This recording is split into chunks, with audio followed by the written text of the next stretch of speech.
It's time for another very special humbug headed the WWE's direction in this holiday humbug series. My simple question is this. How hard is it to book mid-card feuds? When you look at the WWE and you see all of the performers on their roster, you see the fact that you have a 3-hour Raw, a 2-hour SmackDown, you have main event, you have superstars, you have this, you have the app, you have all the YouTube shit, you have all this other bullshit.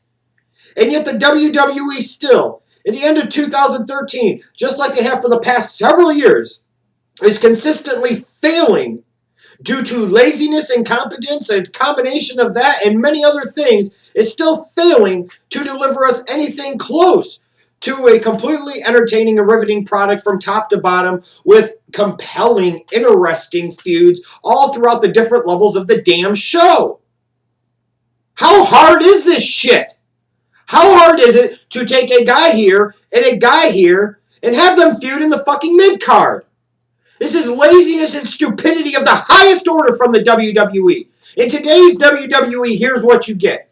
Something important involving Randy Orton, something important involving John Cena, something important involving Triple H, something of a lesser degree of importance for a CM Punk and a Daniel Bryan, and that is fucking it.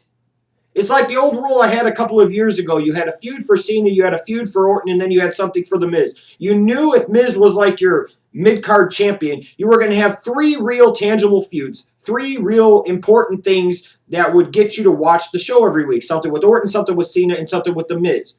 You don't even get that anymore. You look at the WWE now, for Christ's sakes. You've got Randy Orton versus John Cena with Triple H involved. So those 3 members of the Breakfast Club are all involved in one thing. CM Punk has something kind of going on, but it's not that incredibly serious. You have Daniel Bryan kind of having something going on, but I don't think it's that incredibly serious. And then nothing else is really going on in the fucking show. Everything else is freaking pointless, meaningless, filler, and you guys know what I'm talking about, and you know I'm on the fucking money with this. It's one of the major reasons why the US and IC titles mean absolutely nothing. And I emphasize again, absolutely nothing in the grand scheme of things when it comes to the WWE. Here's what I don't get. Is usually when you want to take somebody and make them a star, you introduce them here. And then you build them up, you build them up. You give them signature victories. You give them memorable moments. You give them good storylines that help get their characters over and give them a purpose, give them a meaning, give them a direction. And then you build them and build them and build them and build them until you get all the way up to the top of the card. That's what you do. Or that's what you should do if you are any type of competent wrestling or sports entertainment booker or television producer at all. That's what the fuck you should be doing. But instead what the WWE does is they will sometimes give you compelling characters like The Shield, the Wyatt family, and then have no real direction or no real purpose for these fuckholes. Let me ask you this. In the time that the Wyatt family has been on television, how many real, meaningful, full-fledged feuds have they been in? And don't you dare give me the fucking Kane shit, because as soon as that match happened at SummerSlam, they really never even followed up on it. You just completely forgot about this shit. You look at The Shield. How many real, interesting, compelling feuds have they been a part of in the year plus that they've been on WWE television? Really scramble your brains to think about that. Look at this company heading into TLC. You've got John Cena versus Randy Orton. John Cena versus Randy Orton. Knowing Triple H is going to get involved in some damn way. So there's one spot there. You've got CM Punk facing The Shield 3-on-1 for whatever the fuck reason. This isn't exactly a compelling feud. This isn't exactly blowing the roof off the building. You've got Daniel Bryan in a feud with the Wyatt family 3-on-1. That's not exactly blowing the roof off the building. That's not exactly compelling television, because they don't understand anymore that taking these guys and making them interesting and giving them storylines and giving them meaningful feuds at the undercard and midcard level is what actually helps develop and make future stars. It's like in football. High school would be like the undercard. College would be the midcard. And the NFL would be the big time, the main event, the major leagues. You don't sit there and take somebody and skip them right over high school football, right over college football, and right to the NFL. You just don't do that. How many stars have you ever seen produced using that formula in the NFL? About 0. If you say, well, occasionally somebody plays high school football, doesn't play college football, and then goes to the NFL, you get somebody like an Antonio Gates. Okay, and exactly how many Antonio Gates are there in the freaking world? There is a logical progression of things. There's something that the WWE clearly has lost sight of and clearly doesn't understand and hasn't understood for a great period of time. Look at Big E Langston versus Damian Sandow. This to me is the epitome of the laziness, the incompetence, and the stupidity of the WWE Titan Tower booking and creative machine when it comes to booking mid-card feuds. You've got Damian Sandow wrestles Dolph Ziggler. Next week, Damian Sandow wrestles Dolph Ziggler. Then the next week, instead of making a full feud out of this, instead of making this a fully interesting mid-card feud that a lot of people would be entertained by, you have them have yet another match, but this time, for whatever the fuck reason, it's a #1 contenders match to face Big E Langston for the Intercontinental Championship at freaking TLC. So, of course, now you've got Big E Langston's out there doing commentary, and Damian Sandow wins. Wow! And then the next week, here comes Damian Sandow wrestling somebody else with Big E Langston doing commentary. And then the same thing again the next fucking week. How is that developing any heat? How in the fuck is that developing any real animosity or any real issues between the two of them? It's not. Oh, Big E Langston does commentary. And then he goes in the ring and holds up the belt and they have a nice big stare down. And that's going to put asses in the seats. Get the fuck out of here. Let me ask you this. When was the last time Dean Ambrose had any type of feud over that United States Championship at all? You go back to some of the great feuds in professional wrestling history, or let's just say in WWF/WWE history. How many of those feuds had nothing to do with the main event? How many of those feuds had nothing to do with the world title? How many of those were just feuds between two individuals or over one of the lesser tier belts? Ricky Steamboat and Macho Man Randy Savage was a tremendous mid-card feud.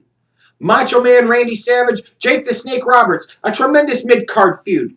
Going back even farther in history, Superfly Jimmy Snuka versus the Magnificent Don Morocco was a hell of a mid-card feud. Over the years, one of the most compelling things you could get into WrestleMania was the big-time mid-card match between two guys. You developed a story, you gave it a purpose, there was some history there, there was a reason for heat, there was a reason for animosity, and then you got to the big blow-off, and sometimes that was as good as anything that you could get in the main event. Shawn Michaels, Chris Jericho at WrestleMania 19 is one example. Shawn Michaels, Kurt Angle at WrestleMania 21. These guys actually had a reason to fight. They had a reason to have beef. They had a reason to have animosity. There was a reason for you to pay money to actually watch these guys. And all the while, when you really think about it, so many great memorable moments that people like Austin had, The Rock had, Triple H had, Foley had. These were not in top spots always. These were not always for the world title. I mean, Jesus Christ, Triple H versus The Rock was a great Intercontinental Championship feud. If you really think about it, Undertaker versus Mankind was a phenomenal feud that had absolutely nothing to do with the world title. Undertaker Kane was a great feud that had absolutely nothing, and I emphasize again, absolutely nothing to do with the world title, especially in the late part of 97, beginning part of 98. And that feud made Kane a star. Rock versus Triple H helped make both of them stars. Undertaker versus Mankind established Mankind as a WWF superstar. And in today's company, when's the last time they really legitimately created a big-time, and I mean big-time star? If you say CM Punk and Daniel Bryan, they haven't even done those guys right. Part of the reason that those guys are somewhat decent in terms of star power and level of attraction is because they already came in with their own well-established fan base before they did anything in the damn company. So they already had a certain segment of the audience that was going to cheer for them and root for them and support them and watch them and pay money to see them and buy their merchandise no matter what the fuck they did. But my Christ, one of the things that we were told, one of the lies and one of the pieces of propaganda that I never believed, and I came on here and told you guys this, but so many of you wanted to believe, was that, oh, the WWE Raw's going to 3 hours. That might be too much, but by God, that's 3 hours of television. They're going to feature more people. It's time for them to be able to do more, and they're going to have more feuds. No, the fuck they don't. How hard is this? Damian Sandow versus Big E Langston could potentially be a really compelling Intercontinental Championship feud. Instead, it's just another meaningless thrown-in mid-card match with absolutely no purpose, significance, or meaning whatsoever. And that's the facts. How fucking hard is this? Here's an idea. You've got, okay, let's take Big E Langston, Damian Sandow. Instead of doing it the retarded-ass generic way that the WWE always loves to do it with this, we're going to have a match, we're going to have a match, we're going to have a match, and then we're going to have another fucking match. How about this? Big E Langston defends his belt against Curtis Axel, and before the match is over, Damien Sandow comes out and interferes with him. Cost him the match. Big E still holds the championship, but he gets Big E disqualified. Then the next week, he does it again. Then maybe Damien Sandow comes out and cuts a promo about how lousy of a champion Big E Langston is, and he has no business being the Intercontinental Champion. And Damien Sandow throws himself into the same stratosphere as people like Mr. Perfect Kurt Hennig and the Honky Tonk Man and the Macho Man Randy Savage and Bret the Hitman Hart and all the great Intercontinental Champions of the past, saying he's that prototype. He's the one. He's the Shawn Michaels. He's the one that's going to become a great IC champion, and then someday will go on to become a great WWE champion. And then Big E Langston interferes in one of Damien Sandow's matches and costs him a match. And by God, wouldn't you know, you put him in a tag match, maybe in honor of Teddy Long. You've spent about a month building up to this, and now all of a sudden, they haven't really fully touched in a one-on-one singles match, but you've given so many different reasons for these guys to touch. You've given so many different reasons for there to be issues and heat and animosity.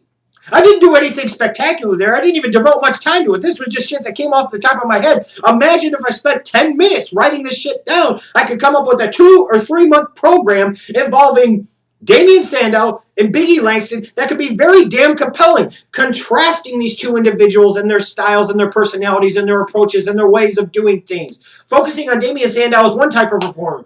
Focusing on Big E Langston as another type of performer. Now, if we step back a little bit further, imagine how much better it would be if I spent 6 months to a year building up Big E Langston as a babyface, and I spent about 6 months to a year building up Damien Sandow as a heel. Langston gets some nice victories, some signature moments. Sandow gets some nice victories and some signature moments. All of a sudden, now they meet for the first time one-on-one at a TLC for the IC title.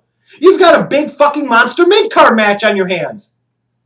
How much more interested would you be in this match between these two if it was something like what I'm talking about? It's instead of the same old watered-down, boring-ass, lazy-ass, incompetent, stupid, retarded booking of the WWE. That's a Sandow wrestle Ziggler for no real reason. Then he comes back the next week, we see it again. Then they're going to come back and do it this time, but it's for a title shot against Big E Langston for whatever the fuck reason. Sandow wins, skip-de-skip, whoop-de-woo. You've managed to get no real heat on him.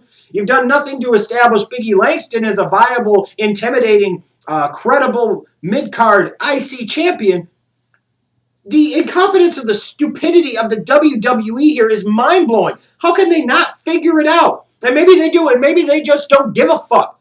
But how can you not figure out that if you don't have feuds here, and you don't have feuds here, all of a sudden you occasionally throw a guy into the top spot and you expect him to have a big-time compelling feud that draws money. Well, if he hasn't had any experience of that type of formula here and here, how the fuck is he going to get it done here? I know it doesn't make any fucking sense, does it? But the WWE seems to believe it makes a whole hell of a lot of sense. And it doesn't. To build up stars, you got to work them up. Remember the Hogan era. All the big guys had feuds all throughout the card. The Attitude Era. Everybody had a fucking reason to be on the show. Everybody had a feud. Everybody had a sense of importance and worth and meaning. Hell, TNA sometimes does this far, far better than the WWE. At least the people that are on the show have a reason to be on the show, and it's not always just for some fucking stupid, regular, boring-ass wrestling match. They don't sit there and give away the match several times before expecting to pay for it on pay-per-view. It's not that hard. It's about time the WWE, now with Triple H being fully in head of creative, it's time for them to take a look in the mirror, and if necessary, they can't find their heads, remove their heads from their ass cavities, and fix this shit. Because if you think the company's bad now, and you think the company lacks big-time star power now, imagine how much worse it's going to be 2 or 3 years from now. All of you that love to suck on Dolph Ziggler, you want to know why, in part, Dolph Ziggler's not a big-time star like maybe he could possibly be right now? It's because of all the incompetent, lazy, stupid booking of this goddamn company.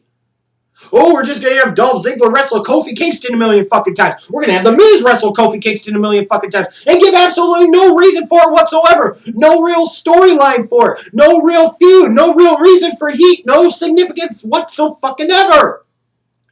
Humbug on this goddamn company and their laziness and stupidity. I ask one last time, how hard is it to book mid-card feuds?